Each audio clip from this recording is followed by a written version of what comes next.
pada MotoGP 2023. Jumlah seri juga ditambah menjadi 21 seri. Dengan begitu dalam satu musim pembalap akan melakoni 42 balapan. Adanya perubahan tersebut dinilai Dovizioso akan menambah dinamika dan tekanan yang harus dikelola oleh pembalap manapun tim. Namun secara keseluruhan Dovizioso menilai MotoGP 2023 tidak akan berubah drastis. Meski tidak mengubah MotoGP secara signifikan, perubahan format dan jumlah balapan yang meningkat 100% diyakini Dovizioso akan memberi dampak secara langsung bagi para pembalap. Lebih lanjut Dovizioso menilai dengan adanya Strain Race akan ada 4 sirkuit yang harus diwaspadai oleh para pembalap, yaitu Austin, Sepang, Assen, dan Mugello. Akan tetapi adanya sprint race dinilai Dovizioso bisa memberikan keuntungan bagi para pembalap, terutama pembalap yang cepat di sesi kualifikasi. Pasalnya dengan memulai balapan dari barisan depan peluang untuk mendulang banyak poin jadi semakin terbuka.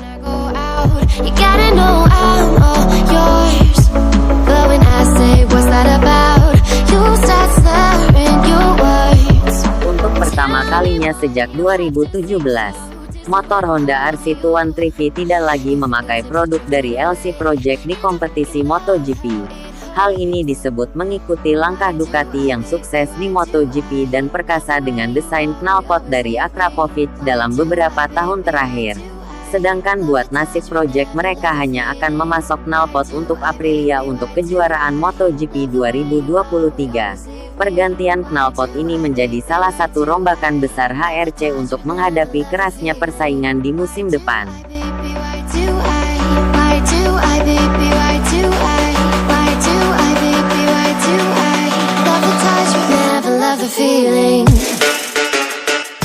Tanpa Marc Marquez, Honda kehilangan tajinya dari tim berlabel juara menjadi layaknya macan ompong. Masalah tidak datang dari kondisi fisik Marc Marquez saja. Tim berlogo sayap tunggal tersebut harus bekerja keras menciptakan paket motor RC213V yang lebih kompetitif. Sudah bukan rahasia lagi RC213V menjadi motor yang sulit, di mana para pembalap Honda lainnya tidak mampu memaksimalkannya. Ini pertarungan besar akan dipikul Baby Alien pada pertarungan MotoGP 2023. Sebagai penanda kebangkitan Repsol Honda, Marc Marquez diharapkan bisa menjadi ujung tombak bagi timnya untuk mengejar ketertinggalan dari para rival khususnya Ducati. Menurut Enea Bastianini selaku pembalap anyar Ducati, hal itu tak akan mudah dilakukan bahkan oleh seorang pembalap seperti Marc Marquez sekalipun.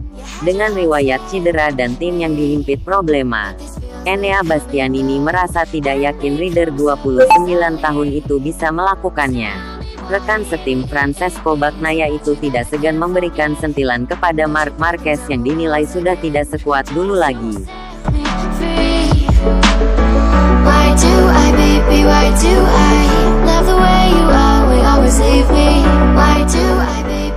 Jalan pemilik nomor 93 tersebut untuk bersaing memperebutkan gelar juara dunia MotoGP 2023 takkan mudah karena semua pembalap dan tim berkembang pesat. Dalam beberapa tahun terakhir bisa dibilang sudah umum bagi pembalap MotoGP untuk memiliki kontrak 1 tahun, tak terkecuali Moto2 dan Moto3. Kontrak mereka biasa diperpanjang biasanya berdasarkan hasil yang didapat di musim pertama. Trans seperti itu jelas memberikan tekanan ekstra kepada para pembalap, terutama bagi para rookie yang harus beradaptasi dengan kelas kompetisi dan sepeda motor mereka, yang tentu tak bisa dikuasai hanya dalam beberapa balapan saja. Contoh yang paling segar adalah dua rider debutan Kiwi R213V MotoGP 2022 lalu, yakni Remy Gardner dan Raul Fernandez, yang berstatus sebagai juara dan runner-up Moto2 2021 ketika dipromosikan. Namun sayang hasil yang mereka dapat sangat buruk sehingga KITR memutuskan untuk tak memperpanjang kerjasama mereka di MotoGP. Fernandez masih beruntung bisa melanjutkan karirnya di MotoGP karena dipinang oleh RNFA Berlian. Sedangkan Gardner harus mengubur mimpinya memiliki karir panjang di MotoGP, sebab terlempar ke ajang Superbike.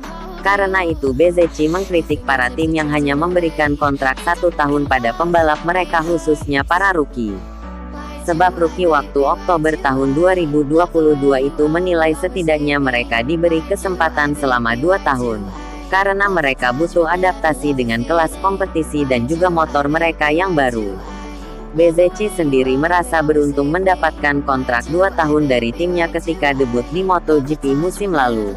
Dia pun membuktikan diri bisa beradaptasi dengan baik di kelas utama, dengan torehan podium di Assen dan pole position di Moriram.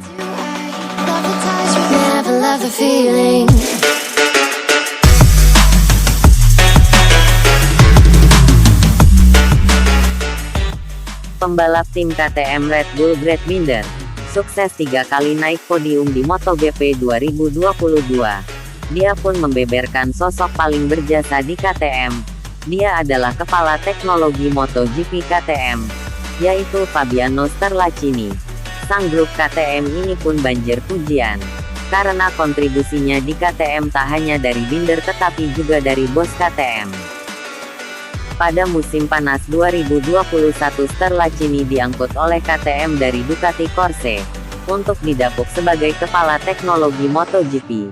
Tugasnya adalah mengoordinasikan dan mengawasi pengembangan motor RC16, serta sebagai penghubung antara World Wunderwing dan 2 tim balap Red Bull dan Tech3 di atas trek. Saat pertama kali datang teknisi berpaspor Italia itu mendapat gambaran yang jelas tentang situasi tim pabrikan asal Austria itu di pedong. Dia juga menghabiskan banyak waktu di departemen balap GP Tour Racing di Munarving. Sterlacchini benar-benar diberi kebebasan oleh BYR untuk mengembangkan semua sisi. Dia mengembangkan mesin sasis air dinamika hingga elektronik.